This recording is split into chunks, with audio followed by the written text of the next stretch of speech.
If I told you that for those of you approaching or in retirement, you were less than a decade away from potentially seeing, a double-digit percentage cut in your benefits, you'd probably want to know about it, right? I do. Yeah, I imagine so, John. Although you're going to be here in 9 years, all right? I have no doubt about it. You're going to be here in 9 years. I'm going to drag in here in 9 years. I'll chauffeur you here in 9 years. But we are 9 years away from seeing Social Security benefits cut potentially. But most people have no idea. A new survey found that only 30% of Americans, I'm reading this from News Nation, knew that Social Security benefits would be slashed by 21% in 9 years if there were no reforms. That cut would amount to nearly $17,000 per year for the average couple.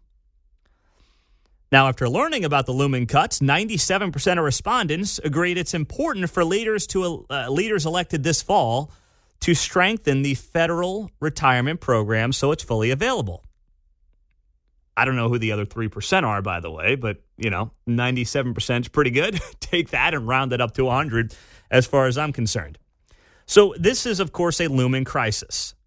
You've got a country that is aging in population, that is, by the way, not having enough children to replace the aging working population.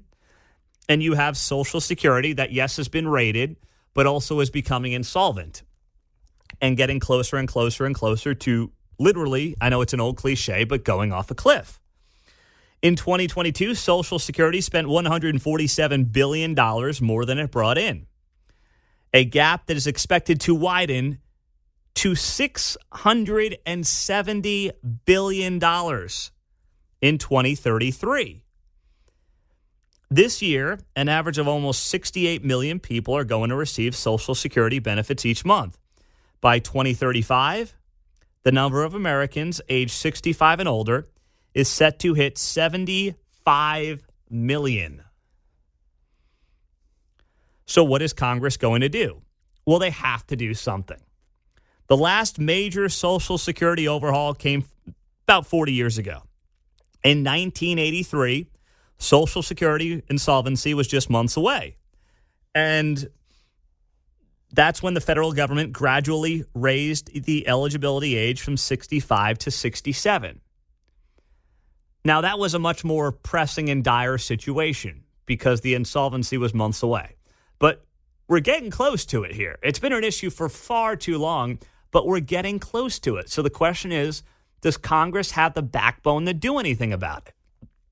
I don't think they do, because it's become that third rail of politics. Republicans, who are, typically the more fiscally responsible and at least acknowledge a fiscal crisis when they see it, are afraid to go there. Because then Democrats say, they're going to take away your benefits and your Social Security money. Vote for us.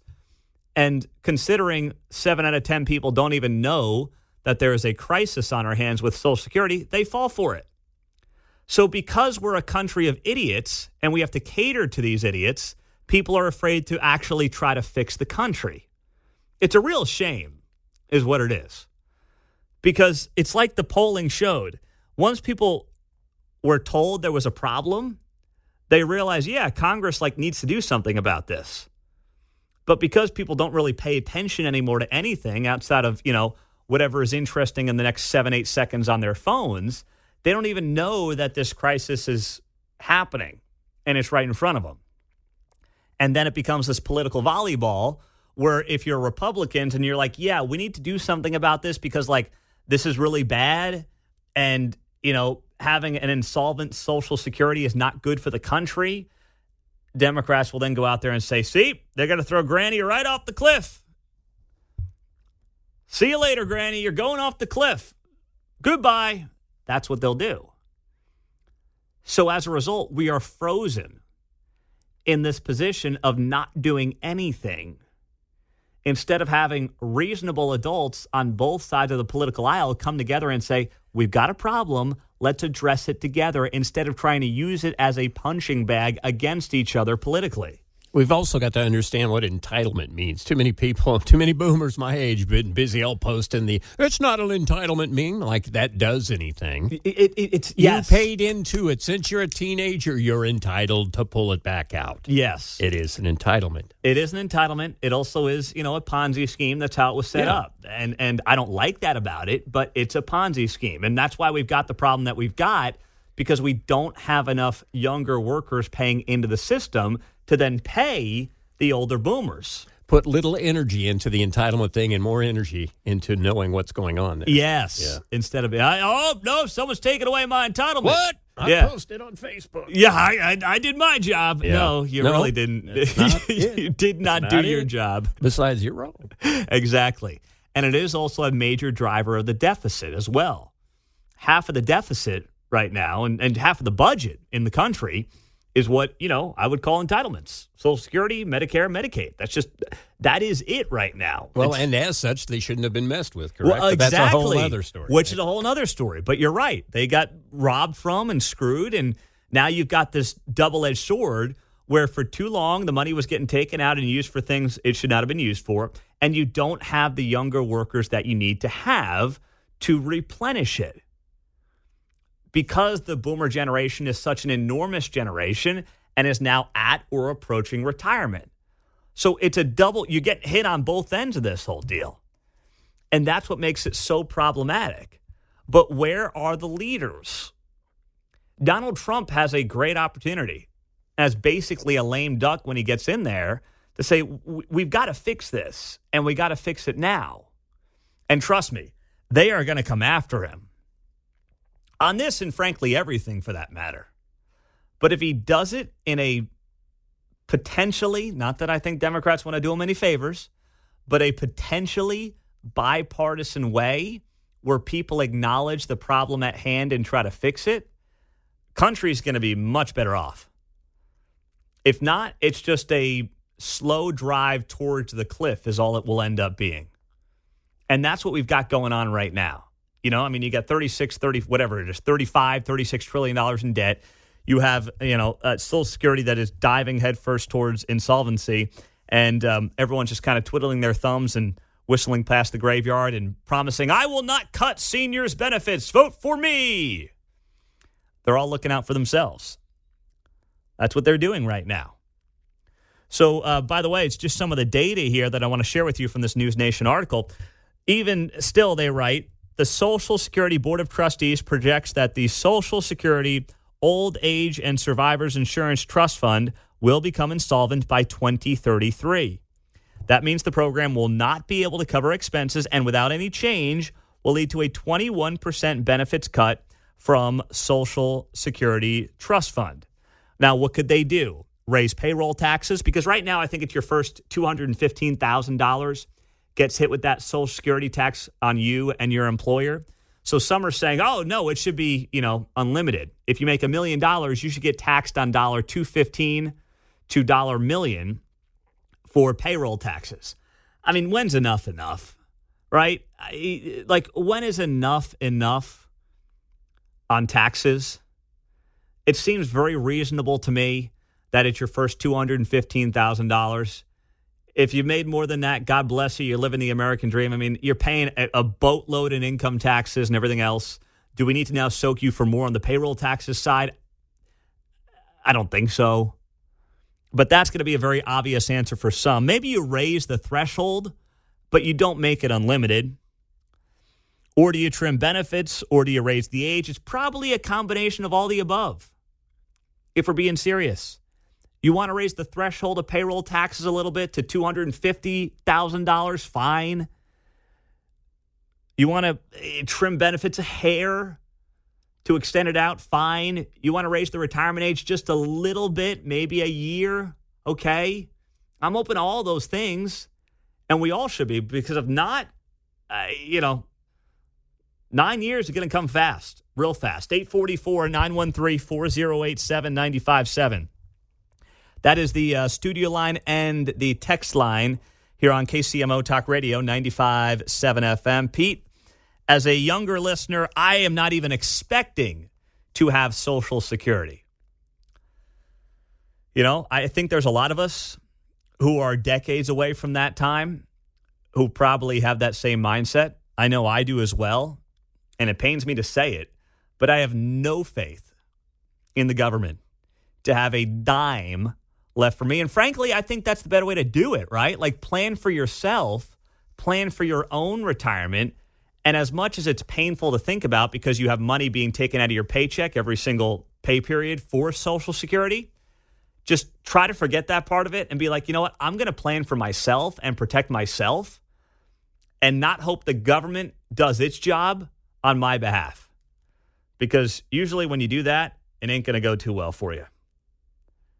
913-408-7957. We'll get to you, your reaction, your feedback, your calls, your comments, your texts on how to solve this crisis coming up on 95.7 FM. I don't have a loser mentality. No. That I am not having a loser mentality on this. I'm not. I'm just bringing up the reality. But a lot of you on the text line, 913-408-7957, after this article from News Nation over the weekend that shows just 30% of Americans know about Social Security's looming cuts. We're about 9 years away from Social Security benefits needing to be cut by about 21%. If there are no reforms, that would amount to about $17,000 per year for the average couple. Pete, with an attitude like that about Social Security, you're going to lose it. That's what they're counting on. That's your attitude, mister. Yeah, seriously. Pete, you have a defeatist attitude. That's the quickest way to lose something. I agree with you. We need to look after ourselves, but you paid into it. You should get the benefit. I'm not saying I shouldn't, but listen, I'm not in Congress. I can lobby for good people to be in there, but I'm not in Congress. It's not a defeatist attitude to say, I'm going to do what I can to save for my own retirement. Government and Congress be damned. I don't trust those thugs and cowards on either side of the aisle. I don't trust them for the most part. I brought it up to Republicans sometimes when they come on the show and they do the whole, we won't cut your benefits, don't worry. Okay, so what are you going to do? The hard things that need to be done to fix the Social Security issue. And it's the biggest word salad of all time. Republicans aren't serious about it either. No one wants to be the adult in the room. So I'm not going to rely on something when I'm 30 years away from retirement that could be, cut in 9 years. I'm not going to rely on it. Eric in the Northland, what's going on?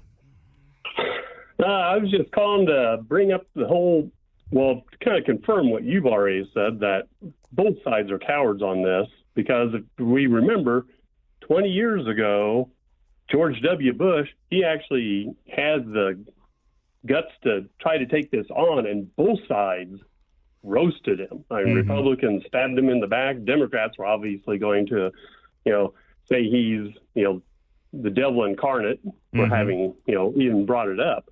So it's like, 20 years ago was the last time anybody even had the guts to bring it up. And look what happened to him. Mm-hmm. Yeah. I mean, you go back to that time and they were close. Bush outlined a pretty big initiative. Thank you very much there, Eric, to I think it was including basically a partial privatization of the system, and it fell apart at the 11th hour, in part because suddenly the politics got involved, and there were concerns that it was going to end up being a massive win for Democrats, even though creating a privatization of a part of the system would have been the best thing for everybody involved. I'm kind of at a loss that those that think your attitude factors in here. I mean, it's not a Broadway production coming to the end of its run where if no one goes, it'll just go away. Yeah. It's not that. Yeah. No, it's like the country's screwed, guys. Right. Okay. And the sooner we start to try to fix it, the better. Yeah, absolutely. Absolutely. Pete, I'm in my early 50s on the text line, and I have never thought the Social Security I pay in would be there when it's time for me to withdraw it. And that's coming from a guy or gal in their early 50s who's theoretically, 15 years away from being set for that. So it sounds like that attitude is more prevalent than I may have realized for all ages. But it's too bad because, you pay into it for your entire freaking life. You got, 7.5% of your paycheck, give or take, right, is taken out for this. And it's sad that we're all sitting here saying, I don't think it's going to be there anyway. Yeah, it seems like maybe a later generation thing. I'm on the tail end of the boomers, and I was still thinking, I never believed that it was my account and directly my money where I was pulling right back out. But I'm still hopeful that I've got something there. But people about 10 years younger than me, like the texter, they've started to say, hey, wait a minute, what's going on there with those boomers? Mm-hmm. What's coming up here? Yeah, what's going on? I think to their betterment, too. Well, exactly. So maybe that whole mindset of politicians using it in their favor will fall by the wayside with each passing generation. Maybe Gen Xers are not going to fall for the trick of, oh, nope, they're going to cut your benefits. Oh boy, if you have any kind of reform to Social Security, you're not going to get yours. I do think it's a very touchy topic, as John is noting, with those who are at that age, the more boomer generation who's taking Social Security, who's at that age, who's very much rapidly approaching that age, because you were promised, and you just assumed, I think fairly, that it would be there for you, that this was going to be a large part for many of their retirement plan. But then with each passing generation, it's like, I'm skeptical of it, says Gen X. Millennials are like, I don't think this thing's going to be here for me. And Gen Zers are like, there's not a chance this thing's going to be there for me. What's up with this birth rate? Yeah. Well, that's the gradual thing that people are paying attention. Yes. Should have noted. And it's even on the Social Security website, SSA.gov. I'm reading this here from SSA.gov. Because people are living longer and the birth rate is low, the ratio of workers to beneficiaries is falling. Therefore, the taxes that are paid by workers will not be enough to pay the full benefit amounts scheduled. I mean, that's on the SSA.gov website right now. I'm reading verbatim from their website. So they're basically admitting that the program is heading towards insolvency, and it's got to be fixed. On the text line, Pete, this is from Steve writing here, I want my money back then. If it's going to be insolvent, stop making me pay it. Boomers are changing the rules and leaving everyone out to dry. Well, in fairness, it's not them. I mean, it's the people in office who aren't doing anything about it. I'm not going to blame an entire generation on that or for that. But trust me, this is a separate conversation I'm not going to get into right now. We've had it before. If I could take my principal back on my Social Security payments through my first 12, 13, 14 years of being in the workforce, I would take it, which is a bad deal for me, by the way, because my dollar from 15 years ago is worth much less than it is today. But I would take the principal back to never have to pay into it again. But I understand a lot of people would just spend the money, would still not save for retirement, and then we would have a bunch of old homeless people hanging on the streets of America, which is not really a good look in a first world country.